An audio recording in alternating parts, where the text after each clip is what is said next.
Alrighty, here we go. Here we go again. 1999 Peterbilt 379. We got base coat on. This that emerald paint. This that old school emerald paint. Heavy duty, industrial, durable.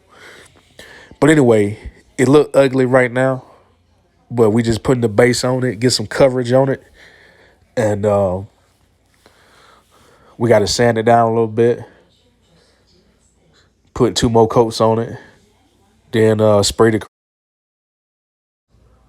We need 1,000 subscribers. We need 1,000 subscribers. We need likes, thumbs up, 1,000 subscribers. Come on. Come on, y'all can do it. We need 1,000 subscribers. Help us get there.